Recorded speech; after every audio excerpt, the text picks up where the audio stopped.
one book, which one bull, one script, one bill,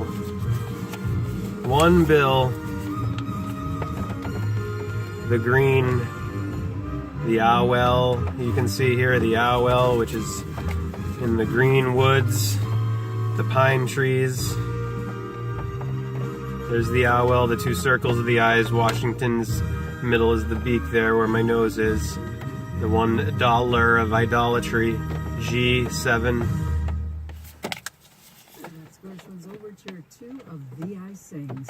And there's the one-eyed monster of the one. 10, 44 degrees with rain here in Boston. Here's Mozart's Don Giovanni Suite with Julius Rundell conducting. We're going to read from Man and His Symbols today, where we left off on this page with the picture of the Berlin Wall. Man and His Symbols, the Bible, the fables, the parables, the stories, the Taurus, the bull, the Taurus, the sun, the light going from the summer summit to the winter valley and arising to Aries at 3, to the trees, the threes, the cerebrum of your brain, your cherubim, the cherubim put here with the flaming sword to guard the gates at the east Eden. What is this Eden? EDEN, which equals 28, the number of the moon's lunar 28.5 day cycle, the number of phalanges, total 14 on each hand, the number of man, MAN, equals 28, in gematria M's 13, the midel, the mem of memory, E is 5, N is 14, equaling 28, 13 plus 1, 14 plus 14, 28, 2 8s, 88. Knowledge. What is this knowledge in the Bible? Reading from the section here in Man and His Symbols, the soul of man. And we saw here Jesus heal with his spittle. He's giving this man sight. He's making the blind see with his spit, with his saliva of salvation. And we saw on page, 392, we saw Jesus depicted as the serpent. 7 letters. The serpent Jesus. Couldn't have been 392 because there is no page 392, but was it 239, I believe? If it's not, it's not, and we'll...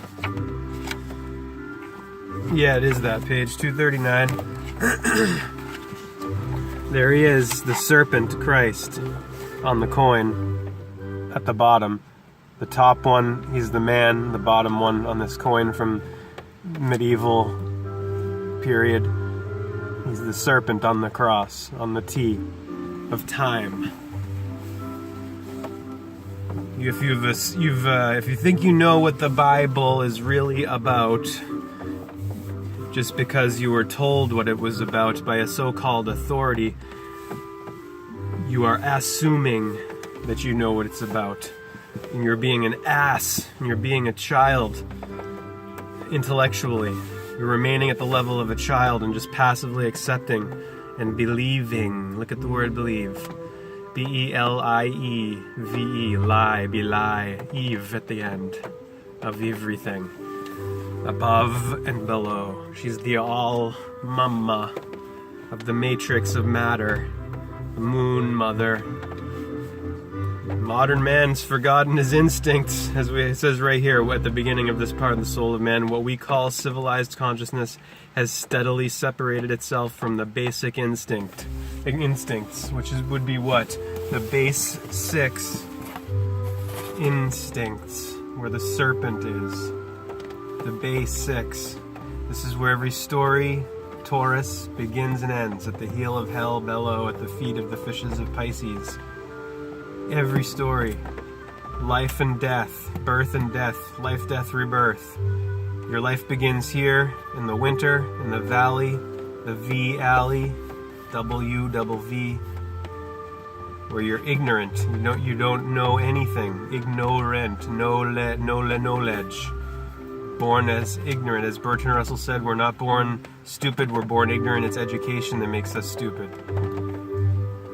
So you grow up, right?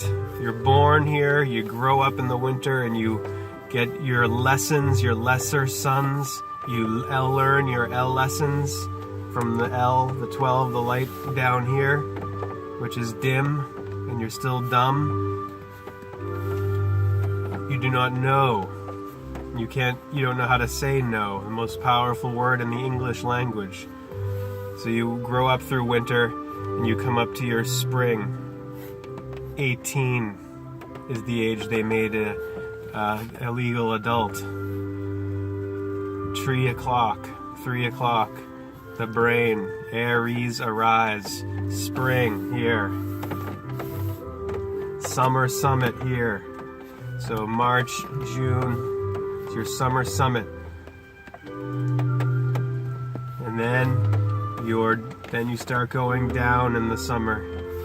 This is your spring, you get to your summer. This is your summer section. That's all of summer is a descent. Have you ever considered that? June through September here, it's all going down gradually. And then so your summer's over here at Libra Aries 9, right? What age would you be about then? When your summer is completely ended? If that's 18, so this would be what, I don't know, 50? The end of summer maybe? Jung said life truly begins at 40. Up until then, you're just doing research. He also said, I am not what I was, I'm what I choose to become. Something like that, anyway. So then after your summer, right, is your autumn here. Your autumn descent to your winter. Your death. In here. At some point in here, you don't come back and have another spring right away. Your body, right? Your body is, your light bulb ends in here. 6, right? But then you get another arise in another body. Reincarnation. If you believe in that, right? Let's continue reading from The Soul of Man now. We just read this paragraph here. If for a moment we regard mankind, this was yesterday, we regard mankind as one individual, we see that the human race is like a person carried away by unconscious powers. And the human race also likes to keep certain problems tucked away in separate drawers. But this is why we should give a great deal of consideration to what we are doing, for mankind is now threatened by self-created and deadly dangers that are growing beyond our control.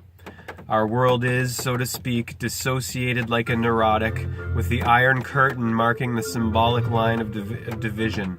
Western man, becoming aware of the aggressive will to power of the East, sees himself forced to take extraordinary measures of defense at the same time as he prides himself on his virtue and good intentions.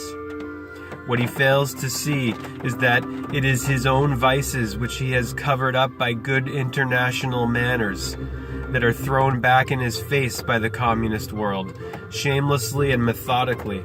What the West has tolerated, but secretly and with a slight sense of shame, the diplomatic lie, systematic deception, veiled threats, comes back into the open and in full measure from the East and ties us up in neurotic knots. It is the face of his own evil shadow that grins at Western man from the other side of the Iron Curtain. It is this state of affairs that explains the peculiar feeling of helplessness of so many people in Western societies. They have begun to realize that the difficulties confronting us. In just a moment, a chance to catch your breath. Forays prelude. It is this state of affairs that explains the peculiar feeling of helplessness of so many people in Western societies. They have begun to realize that the difficulties confronting us are moral problems, and that the attempts to answer them by a policy of piling up nuclear arms or by economic competition, in quotes, is achieving little, for it cuts both ways. Many of us now understand that moral and mental means would be more efficient, since they could provide us with psychic immunity against the ever-increasing infection. We get the picture here of the the Berlin Wall during the Cold War, the Iron Curtain, the wall, symbol of the wall, Val, Baal, Lord. But all such attempts have proved singularly ineffective, and we will do so as long as we try to convince ourselves in the world that it is only they, i.e. our opponents, who are wrong. It would be much more to the point for us to make a serious attempt to recognize our own shadow and its nefarious doings. If we could see our shadow, the dark side of our nature, we should be immune to any moral and mental infection and insinuation. As matters now stand, we lay ourselves open to every infection, because we are really doing practically the same thing as they, in italicized they. Only we have the additional disadvantage that we neither see nor want to understand what we ourselves are doing under the cover of good manners. The communist world, it may be noted, has one big myth, which we call an illusion, in the vain hope that our superior judgment will make it disappear. It is the time-hallowed archetypal dream of a golden age, or paradise, where everything is provided in abundance for everyone, and a great just and wise chief rules over a human kindergarten. This powerful archetype, this is the one archetype of the communist world, it's saying. This powerful archetype in its infantile form has gripped them, but it will never disappear from the world at the mere sight of our superior point of view. We even support it by our own childishness, for our Western civilization is in the grip of the same mythology. Unconsciously, we cherish the same prejudices, hopes, and expectations. We too believe in the welfare state, in universal peace, in the equality of man, in his eternal human rights, in justice, truth, and do not say it too loudly, in the kingdom of God on earth. The sad truth is that man's real life consists of a complex of inexorable opposites, day and night, birth and death, happiness and misery, good and evil. We are not even sure that one will prevail against the other, that good will overcome evil, or joy defeat pain. Life is a battleground. It always has been and always will be, and if it were not so, existence would come to an end. It was precisely this conflict within man that led the early Christians to expect and hope for an early end to this world, or the Buddhists to reject all earthly desires and aspirations. Here's the photos on this page, which we already saw previously because I looked it up when I was looking up the Garden of Eden symbolism. Paradise.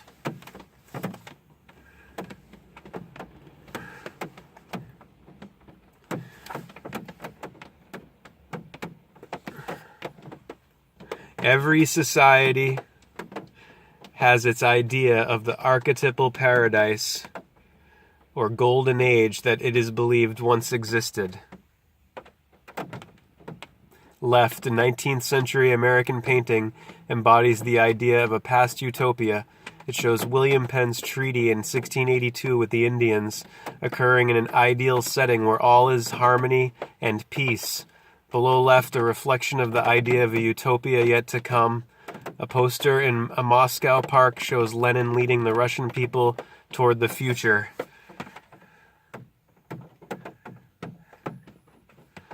Above, the Garden of Eden depicted as a walled, and womb-like garden in a 15th century French painting and showing the expulsion of Adam and Eve, the eviction. Right, a golden age of primitive naturalness. I'm going to continue part 3 in a moment. Hare Krishna.